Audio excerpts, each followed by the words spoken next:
Hi. I had intended on starting with the first episode of the first show, our cooking show, but the Lord has led me to do something else. I This is not going to be easy for me either.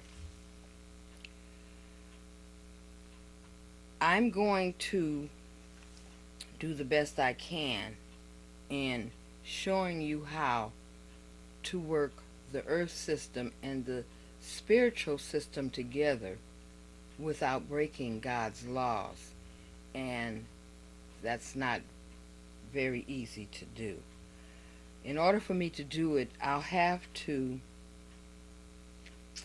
go back into the history of the African American, simply because that's my people, and we seem to have a lot of problems in keeping up with the many changes in this system, the earth system.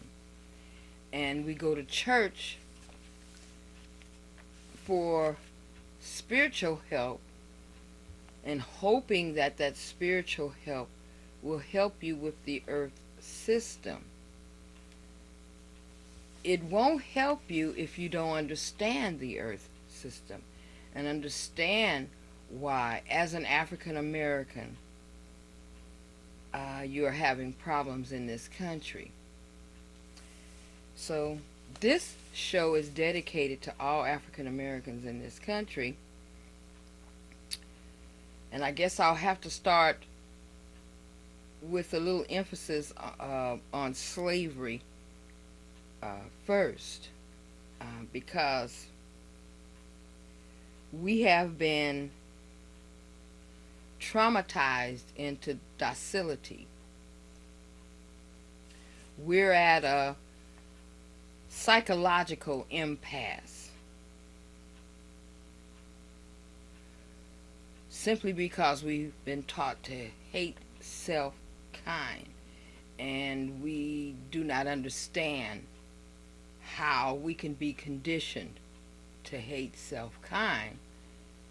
So when you hear individuals tell you that you went through a very systematic process as an African American in this country, you went through a process that was intended to keep you docile. God's laws and man-made laws are interrelated and interconnected. The Lord has given me an assignment to prepare everyone for the court of divine judgment through teaching the laws.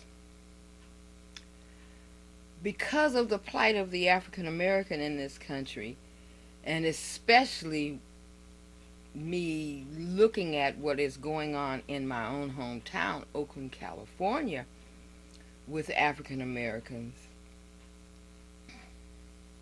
it became vital for me to talk about some things that we need to talk about.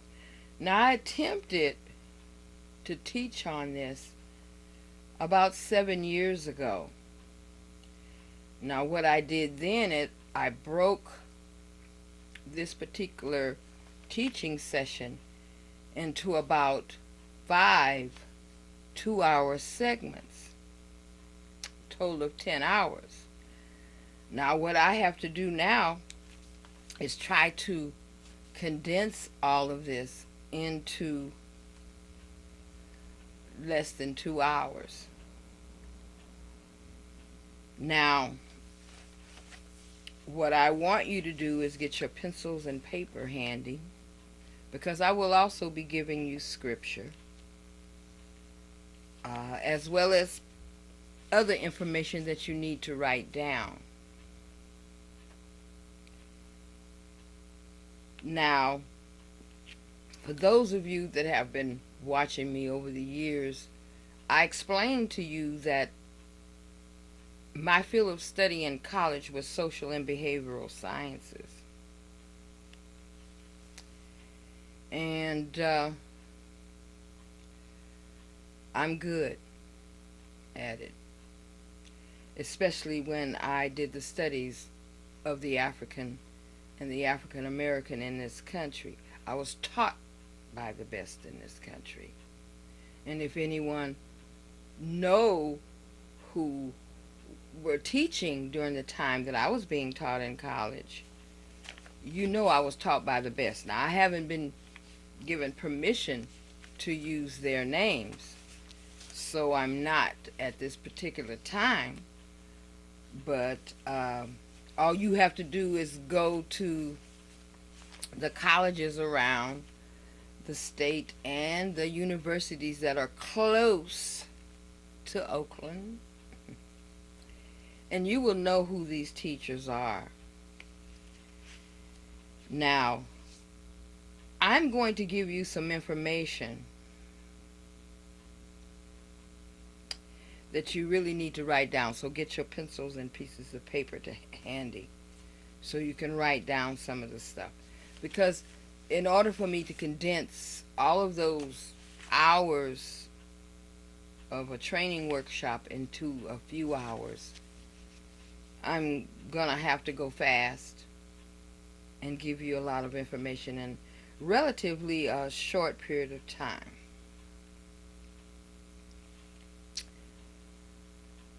I've said a number of times, God's laws and man-made laws are interrelated and interconnected. But man-made laws have a tendency to seduce us, deceive us, trick us, whatever you want to say, into breaking God's laws. So I'm going to have to do the best I can in showing you how to work both God's system and man-made system here on earth without you breaking God's laws. Now, I'm going to start off with something that many of you have heard of before, or a person that you've heard of before, Willie Lynch. It is said that he never existed. It is said that he did make that announcement on the banks of the James River in Virginia. It was to a colony of Virginia. But I want you to listen very carefully to what has been written that we have been reading over the years. I first heard about the Willie Lynch kits, how to make a slave kit, over 40 years ago. There are still people today that have not heard of it, and many of us who have heard about Willie Lynch, you're still not getting it. I'll briefly give you some background. Willie Lynch was a person that put together what he considered a foolproof program to control your slaves. He said that hanging them was you're losing money. There is another process that you can take your slaves through that would keep them enslaved, and it would perpetuate itself for many years. Many people didn't realize that he not only meant enslaved with chains and various different shackles that they put on us, but enslaved mentally. And they sent us through a psychological process that has perpetuated itself. Now, like I said, I don't know if Willie Lynch really existed, but I want you to read, when you go on the internet, do some studying on Willie Lynch. Now, all I'm going to do is give you some parts of his speech. And he felt that this would be the training program to keep your slaves under control. And it would perpetuate itself for hundreds of years. So what he did is he went around and passed out what he called, or how to make the slave kits. And in those kits, he gave them instructions how to condition their slaves without having to hang them and losing money, because it was considered big business. So basically what he did is he taught slave masters how to pitch the differences among the African slaves against each other. In other words, there were many differences. We had different color, different age, sex, even what plantation you came on, what part of the country you came from, north, south, east, or west. Was your hair nappy? Was it straight? What color were your eyes? Well, what they did was they pegged Africans initially, the enslavement of the Africans, they pitched them against each other. Then they made sure that the babies that were born in slavery were going to be pitched against each other. Now, I don't know if there was a Willie Lynch at all. What I do know is that African Americans in this country currently, many of them, hate self-kind. And it's because of a conditioning. Now, what I'm going to do is give you some information on the best I can on how this conditioning went about. Of course, you know, even when Willie Lynch told them to stop hanging, they didn't stop hanging. Of course, they were going to kill. That was a part of the process. If there was someone that was so uncontrollable, you'd have to kill them and let everyone see it. Sometimes they killed African Americans 4 and 5 times. And then they would hang them after they done put them on fire, drug them through the streets, possibly even castrated them and made them eat their own genitals. And then they hang them out there for a long time so everybody could see it, to put the fear in them, so they wouldn't do whatever that person did that was against the rules of massa.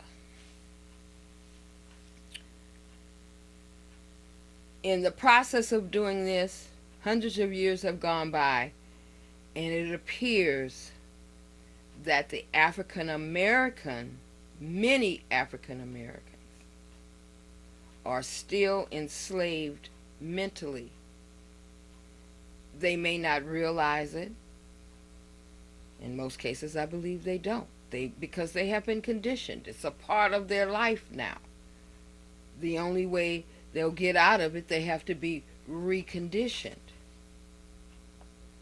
Now, there were Africans as well as African Americans that were experimented on in the brain area, shock treatments or all of those kind of things, to see if they could control the slaves. To date, they still do the same thing because we are still considered slaves among many people because of our slave mentality. how we were taught to hate self-kind, how we do not unite in a manner to make sure our communities thrive and survive. We don't do that. Everyone knows that and recognizes it, all the other cultures.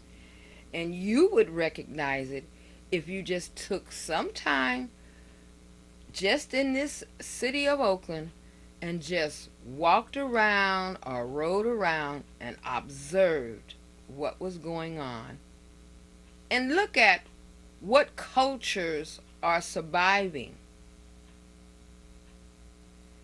And it appears that the African Americans have a problem with the changes that are going on here, with other cultures coming here and opening up businesses. And somehow they were able to understand the system here enough to open a business and thrive. We have a lot of African Americans in Oakland that are like walking time bombs because they are angry about what they see is going on without connecting their behavior to what is going on. Now what I'd like to do is read off how we were conditioned in a way, how our brains were traumatized.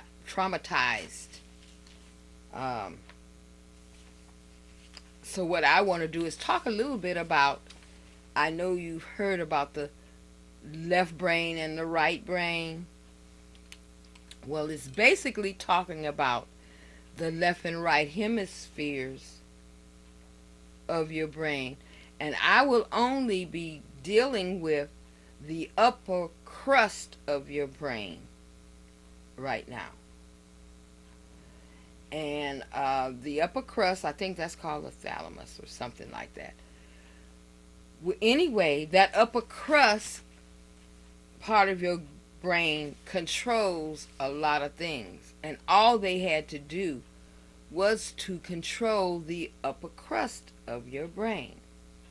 Now, what I'm going to do is read off the left hemisphere and the right hemispheres of the brain, the upper crust of the brain, the thalamus, I call it. Okay. Now, I'm going to deal with the right hemisphere first.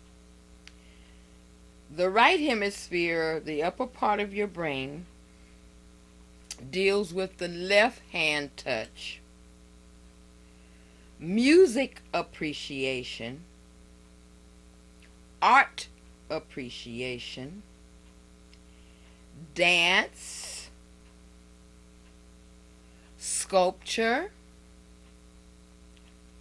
perception, and fantasy.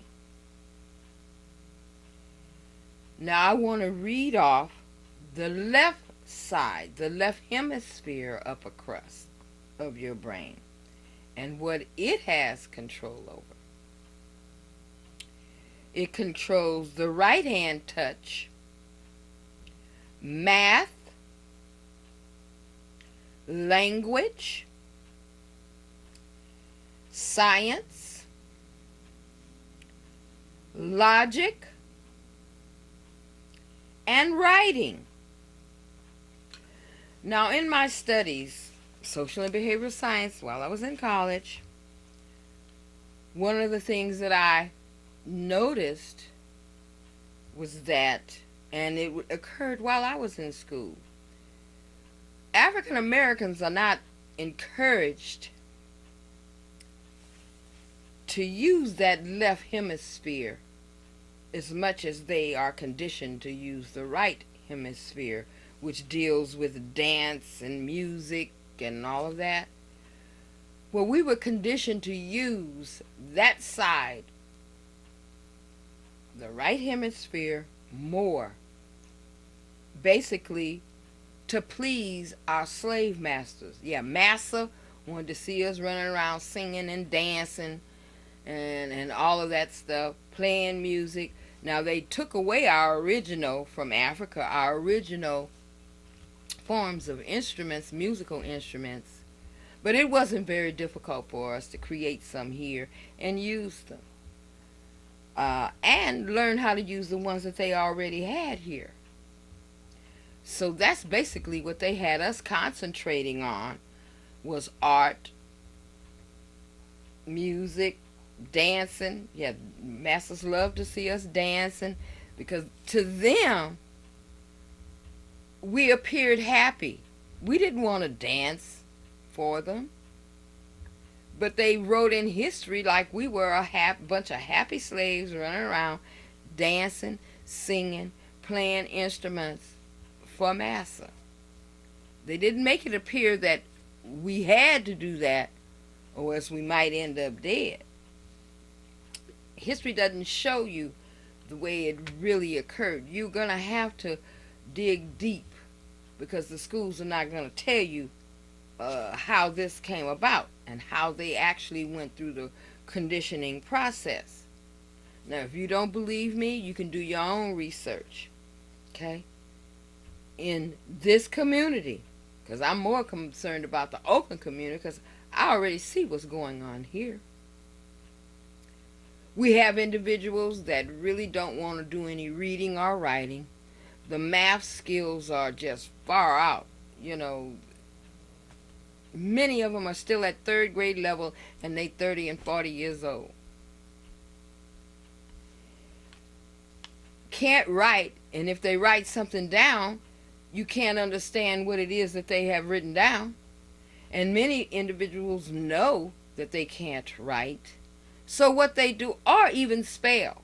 So what they do is they disguise that into scribbling. You can't read their writing because they're trying to hide or cover up that they can't write or read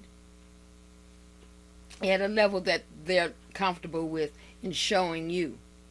So they do scribbling. This is what it has amounted to with the conditioning we went through. And the cold part about it, it has become generational. The majority of the parents in this country want their children to do better, but they're not able to teach them because they didn't know. And to cover that up, they won't admit that they don't know basic math. They don't know, the vocabulary is way out of line. They have no idea of what's going on in the world. Change is happening so fast, and they realize that they're falling even further and further behind. So they become discouraged. They give up. Somehow the thought does not occur that you're supposed to go back to school or spend your money on some educational programs instead of buying those game programs for your children. Buy a computer that's you're able to purchase software from toddlers all the way up through graduating from college. You can stay at home and learn how to read. If you don't want anyone to know that you don't know basic math or and you can't read. Now, I've run into, during my trainings, Alameda County contract really threw me off when I had a contract with them. I was an employee. I decided to go contract, but I'm glad I did because I learned a few things. 3 of my students did not even learn how to read until they were in their 30s. I couldn't believe it. And I tried to get them to explain to me, how are you able to do and get by every day? Well, 2 of the 3 individuals did explain to me how they were able to do it. And basically, without letting individuals know that they couldn't read or write, they would ask a lot of questions and have the people verbally break it down where they would understand it. So that's, I don't know if the individuals that had to break things down to them realized that they were doing that, getting them to break things down because they couldn't read. All right. Now, that's sad. But guess what? There's still a lot of people right here in Oakland, California that can't read or write, can do no basic math, add, subtract, multiply, divide. You don't even have to get into percentages and decimals and in algebra or any of that. They can't do basic mathematics right here in Oakland, California. And they're going to these public schools. Now, if the public school teachers are anything like they were when I was going to public school here, there were only a few teachers that really cared about African American students here in Oakland back in the, let's say, I was born in 48. So the early 50s is when I went to school. Early and mid 50s is when I started school. So then, when I started school, elementary school, the teachers were not really teaching. Those that did not want to teach African Americans made it a point not to really teach them. So therefore, we had children that weren't taught, that they graduated or let them pass. They cared less that you didn't know anything. They already knew that you weren't going to be able to get the jobs. They set it up. It's a system that they've used to make sure that the African American remained a slave or a slave mentally. And we fell for it. Earlier, during actual shackled slavery time, we had no choice because they didn't want us to learn how to read. It was against the law. You would be killed if they found out that you knew how to read or write. And now it is not against the law, and we don't want to do, as African Americans, read or write. And if you don't believe me, go to average individuals, not college graduates, and not even, in fact, you can go to some high school graduates and you'll see that they can't read or write because they graduated a whole bunch of them out of there that couldn't read a lick. They knew it. They just passed them. And we as parents should have caught that. But we didn't. So in the meantime, we have used that right hemisphere more than the left hemisphere. So we're ready to party all the time, dance, and deal with art appreciation, or we're creative people that way. And we're even more creative than we would have been if we had have been using both sides of our brain equally. Now, there's a little bit of the left side, whatever is going on the left side, on the right side. And there's a little bit of the right side on the left side. And they're supposed to work together. They're not working very well together right now for African Americans. We have not been taught to use our critical thinking skills or using logic to figure out what is going on with us. Why is it that the African American is still on the lowest on the totem pole in this country? And it's not because of anyone else. It's because of us right now. We have to fix it. No one else cares about our own people but ourselves. And if we're going to be dealing with this individually, we're not going to make it, because that's what's happening now. Everybody's doing their own thing and not looking at the community as a whole. So now we are having a problem with dealing with the changes. We were only conditioned to dance and sing and all that stuff, and now that's what we're trying to do. But we're not doing a good job of that either, because many of our dancing and singing is in violation of God's laws. We are a artistic people from the start. They didn't have to condition us to do dancing and singing. What we needed more was the math, writing skills. We needed to be taught to think logically, using critical thinking skills. We weren't. So therefore, when change happens, we reject it, because it's something new. It takes us out of our comfort zone. We know nothing about it, so we reject it. We can't do that either. These are the levels, or how the cycle of change works.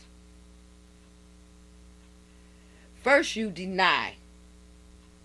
That's the most common response. As soon as someone is trying to take you out of your comfort zone, you deny it. You just shut down. You don't even want to deal with it. And when you see that it is very important, that you should have dealt with it and you didn't, you become angry. Now, you throw that anger on others, but you're really angry at yourself, because you denied that this change was occurring. So the second stage is you become angry. And then what you do is you don't want to admit that it was your fault. So you blame others for whatever is happening to you. You do not connect what you have done to where you are today in this earth realm. Once you have gone through the anger stage, then you become afraid, because you see you're far behind. People are passing you all over the place, and you jump into what is called survival mode. You start thinking more about how are you going to get out of this? What are the steps I should take? If you have not gone through the critical thinking process, you're still going to make wrong decisions. You have to think clearly. Once you reach the fierce part of the change cycle, and you see you just it's overwhelming to you, you may feel that you're too far behind. This new modern technology is taking over. You can't keep up with it. So you become depressed and start worrying. And eventually you'll get to the panic stage, because you have fallen so far behind, it's becoming difficult for you to even make ends meet. You can't pay your bills. You haven't had a plan for these changes so you can keep up. And see, then you go into the panic stage. Now, this is the dangerous stage. When a person gets into the panic stage, they become desperate. They become dangerous. They become violent. They will take what you have, your food, everything, all the way up to your life, to have what you have, because they want to survive. Still not connecting that if you had done something a few months ago after you heard about these changes, if you'd have prepared yourself, you would have been in a better position. So, they panic. What I'm going to try to do is to teach you how to go through the change cycle without getting to the panic stage. You want to go from the change and not deny it and go directly into the acceptance and cooperation stage, especially if you have no control over it. This is something that's happening in this world system and you can't stop it. So you're going to have to learn how to work with it. Do what you're supposed to do to work with the changes, not against the changes, which means that you'll end up breaking the law. You've panicked, gotten desperate, and now you're violent. You might kill somebody, rob a bank. This is what happens when individuals do not deal with change like they should. Now, I'm going to teach you a few things, but before I do, I want to tell you about the levels of learning. Everyone goes through these levels of learning, some faster than others. Everyone that is capable of learning will learn. There are a few people in this world that are incapable of learning. That means that it's not a learning disability. A learning disability means that you learn, but you don't learn like others, or at a fast or at a rate that is normal, I guess they'll say. A person that is incapable of learning starts a brand new day every day. Their brain is not capable of storage. So as soon as they go to sleep, whatever they learned that day before they went to sleep is erased. There's a problem with their brain where they can't store any information. They're incapable of learning. Every day is a new day to them. So, I haven't met anyone that is incapable of learning, and I'm able to prove that by asking you your name, and if you're able to tell me your name, you're capable of learning. Okay? Now, let's talk about the levels of learning. The first level of learning is unconscious incompetence. You don't know it, and you don't know it. You don't know anything about it, probably. Never heard about it before. And then there's, next level is conscious incompetence. Now you are conscious. You know that you don't know whatever it is. That's step 2 of the learning level. If you couldn't learn, you wouldn't even understand that you didn't know. Okay? You realize, okay, let's use an example. I'll use computers because I like to use computers. If you've never heard of a computer, you have unconscious incompetence because you don't even know anything about it. But as soon as someone says the word computer, you can say, what? What's that? Now you're consciously incompetent. You know you don't know nothing about no computer. That's why you ask, what is it? Now you graduate from conscious incompetence to conscious competence, which means that since you didn't know it, you took classes or you read some books or you went to training, and now you graduate to the conscious competence. That means you know it, you're doing it, and you're conscious that you're doing it, and you keep doing it over and over and over. When you do that, you graduate to the unconscious competence. That means that you have done it so many times that you don't even have to think about it. Let's use the computer again. When you first started, you didn't even know how to turn the thing on. Now, after you graduate to unconscious competence, You're using the computer and you're able to turn the computer on, go to the programs that you want, and you don't even have to think about it that much because you have been practicing it. You have become competent and you don't even have to think about it anymore.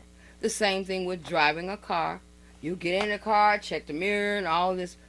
Before you knew to do this, you had to be told to do it. That means you had to learn how to drive from unconscious incompetence and go through the same process to get to unconscious competence. Everyone learns that is capable of learning, learns in that manner. Now, what I want to do is talk a little bit about low self-esteem. There are 19 symptoms, main symptoms of low self-esteem. I used to hand out in my training programs, I handed out the 19 symptoms, and I had a little box next to them, and I had individuals to check the box if it applied to them. And that was for me to get to know them better and see what area of teaching that they need in order to raise their self-esteem. So I'm going to give you these 19 symptoms real quick. So have your pencils and handy ready. A person with low self-esteem, they make negative I am statements. You will find that there are people that are always downing themselves or feel, oh, I can't do this, or know about themselves, they don't feel competent enough to do a lot of things. They have a low self-esteem. And if you hear people making negative I statements, see if you can help them by putting something positive into their mind. A person with low self-esteem fears new experiences and changes, not trusting self or others. That's a part of that change cycle as well. You don't want any new experiences because you think that you won't be able to handle it. You can't handle the changes. And you don't trust who's ever trying to teach you how to do changes, to deal with the changes, as well as you don't even trust yourself. Okay, a person that has low self-esteem has a tendency to exaggerate responses to defeat or disappointment, wants to be perfect, and sees themselves as far from it. So they will say some exaggerated something to make themselves feel better while they're talking to you pertaining to a defeat or disappointment. They go two ways. They may want to make it appear that it really doesn't faze them and it didn't hurt them, whatever the disappointment was. Or they may go the opposite way and go ballistic, you know. Okay? Those with low self-esteem have a tendency to frequently boast or exaggerate successes to cover up their own feelings of inadequacy. People do it. I've met a number of people, and I'm pretty sure after you heard what I just explained, you've met some people too.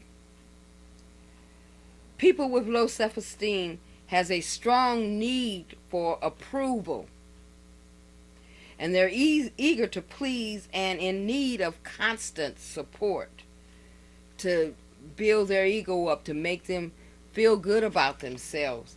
They need someone to consistently tell them good things about themselves because they themselves don't feel there's anything good about them. They don't feel good about themselves. Many times a person with low self-esteem will neglect their appearance, and sometimes to an extreme degree. And they have poor eye contact. When they get down that low and neglecting their appearance, they have a tendency to want to hold their head down too.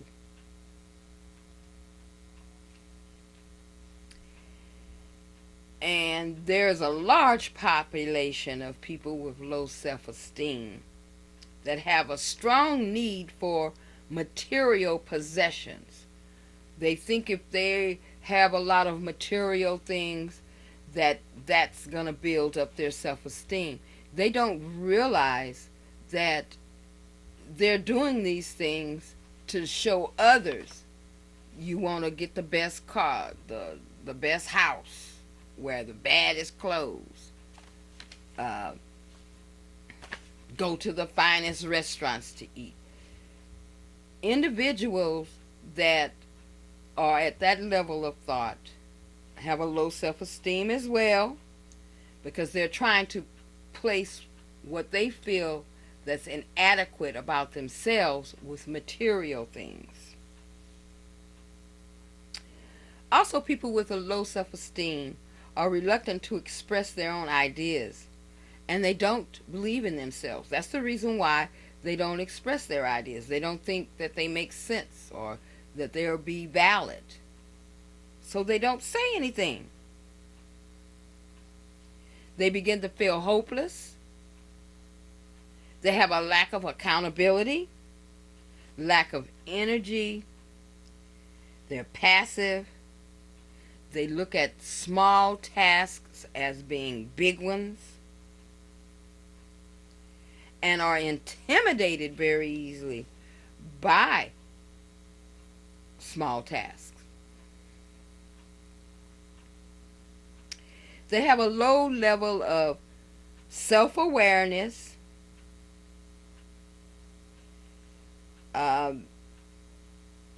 They just have no energy at all. They spend a lot of energy and maintaining a false image, I'll say, because they are lack of self-confidence, lack of a self-image. So they try to give you what they think you want to see of them. That's the other face that they're showing you. But they actually have a very low self-esteem because it's a false image. Now, when it gets real low, they have excessive anxiety. They have a tendency to be oversensitive, as well as they over-criticize others. They do not know how to build a supportive network. Sometimes these individuals are so low, their self-esteem is down on the ground and they're walking all over it themselves. Nobody else has to do it. They're doing it to themselves. They don't know how to build a supportive network. They don't know how to talk to people in order to get help. They don't want to ask for help because they have already presented themselves as being whatever. And if you go and ask for help, that means you lied. So they're still trying to cover up, a lot of things. So they're not going to ask for help. And they have frequent psychosomatic complaints. Okay? And it's all complaints about, it's confusing to everyone else because it's in their psyche. They are having some psychological issues. Now, to go past all of that, I need to give you the levels of maturity. Because in order for you not to have the low self-esteem, to combat what we've been conditioned to do, that is hate self-kind, and now we hate ourselves and others that look like us so much that we're docile. We're not doing anything. We're at a psychological impasse. We're not doing anything in order for the African American community to thrive. Maturity level 1. People are both unable and unwilling to take responsibility to do something. They are neither competent or confident. Okay? They're not competent.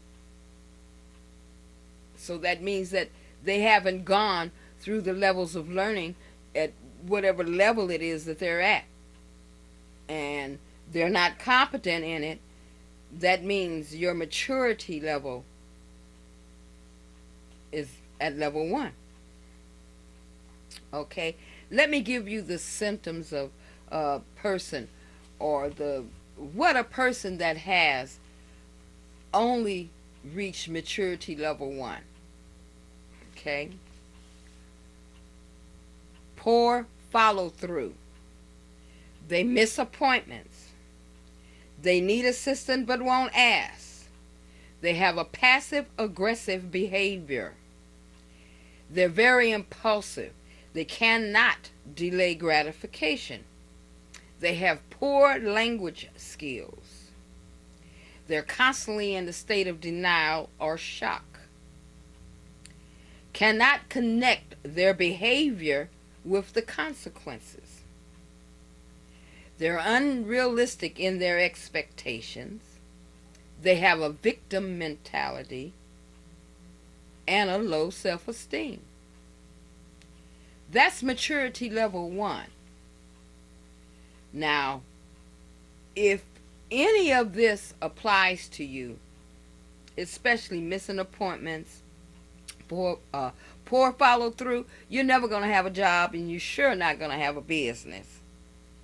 And then if you need help in anything you do and you don't ask for anyone for help, those are the symptoms of a person that has not completed maturity level 1. You should have completed this maturity level no later than your 18th birthday. Okay? No later than your 18th birthday. Now, maturity level 2. People are unable but willing to do the necessary job tasks. They are motivated but currently lack the appropriate skills. Now, there are symptoms that I need to tell you about, or how a person that's in maturity level 2 and haven't completed it, sometimes you're in the midst of 1, haven't completed 1, and you've started 2. There's no problem with that, but you're going to have to realize you're going to have to catch up and make sure all of your maturity level 1 symptoms have been taken care of. Now, maturity level 2 symptoms: doesn't often admit when they can't do an assigned task, keeps appointments, and they appear to be passive. May also appear to be passive aggressive. They can cooperate with minimal tasks. They also have a victim mentality. They cannot get their needs met without assistance. They have poor language skills. And they may have a low self-esteem. In many cases, I find that those that have not completed level 1 and have not totally completed level 2, for certain, I've recognized low self-esteem.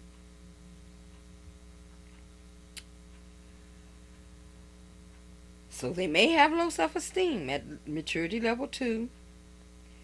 They have delusions of grandeur. These are the yes men and women. Okay? Because they know nothing else. They're going to try their best to do, they want to cooperate. But sometimes their language skills and math, all of that prevents them from going to the next maturity level.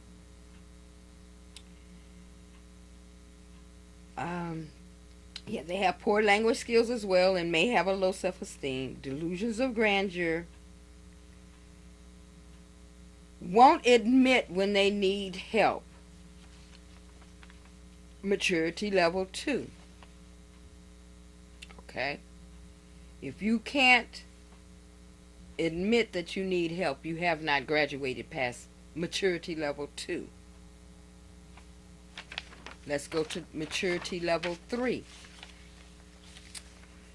People are able but unwilling to do what the leader, supervisor, your minister, any of the individuals that are trying to teach you something, you are unwilling to learn it. These are the symptoms of a person that may be like this. They are passive aggressive. They're devious. They're intelligent. They harbor unexpressed anger. They have a problem for forgiving. And they also can have a victim mentality. Level 1 and 2, it appears that they do have a victim mentality. If you have not completed all of level 2 and you've run off into 3, you can still have victim mentality. They always have excuses for whatever they didn't do and they should have done something. Level 3 people have low self-esteem. They don't take directions well. They miss appointments and they resent authority. Now, the only reason why these individuals are considered maturity level 3 is because of their intelligence. Okay? They are smart, but they still have some of the symptoms of maturity level 1 and 2. And they have to go through each of these maturity levels and get it all cleared. Now this is the final maturity level 4. And this is where we all would like to be, or should like to be. People are both able and willing to do what is asked of them. Now, these are the symptoms of a person that has reached maturity level 4. This is where you want to be. They are goal oriented. They have set goals. They have plans. They follow through on whatever it is they're doing. Appointments. They follow through. They keep the appointments. They have strong language skills. Now, if you notice that in level 3, they didn't even mention language skills because you are intelligent, so you do have some language skills. They didn't say you had poor language skills, but you had poor language skills in levels 1 and 2. In level 4, you have strong language skills, good social skills. You are empathetic. You enjoy interacting with people of authority. You can delay your gratification, your self-gratification. You know how to handle money. Now, if you notice in levels 1, 2, and 3, they didn't mention anything about money. Because in most cases, the individuals that have not graduated to level 4 have math skill problems, learning problems possibly, uh, and have not matured at the level of 4 yet. But if you take your time and go through each of these stages of each level, you will reach the maturity level 4. And this person at level 4 understands connection between their behavior and the consequences. They know when they have done something that has caused a problem, and they know how to go about fixing it. Those in levels 1 cannot delay gratification. They're just selfish. They don't care what others think or how it will affect others. They're selfish.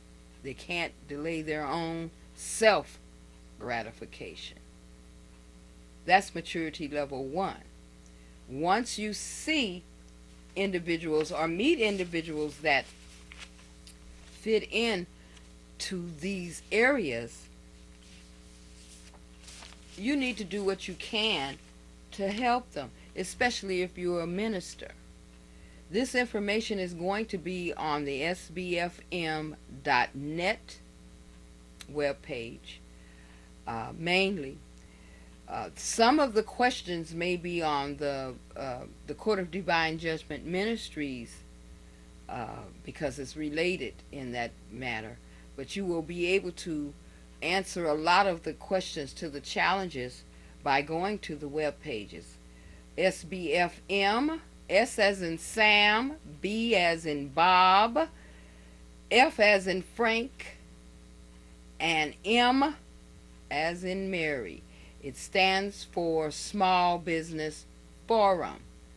And that web page is going to have a lot of information about starting your own business and getting employed by the employer you have chosen or desired. You'll have to go to the web page and read up on it. Now, hopefully I have given you enough information today to let you know that you're going to, as African Americans, have to reprogram yourself. And you can start by reading the information on the web page, sbfm.net. It is still in construction, but if you go to where the training is, you'll see where it is. We don't have the videos up as yet. Many of the videos, including this one, will be placed on the web page. They won't be aired anymore on the television. So you will have to go to the web page to answer the quiz questions, any of the challenges, biblical or earth system questions. Because, as I said, I'm going to have to do the best I can in teaching you how to work the earth system, which is controlled by Satan, and the spiritual system, the holy spiritual system, which is controlled by God.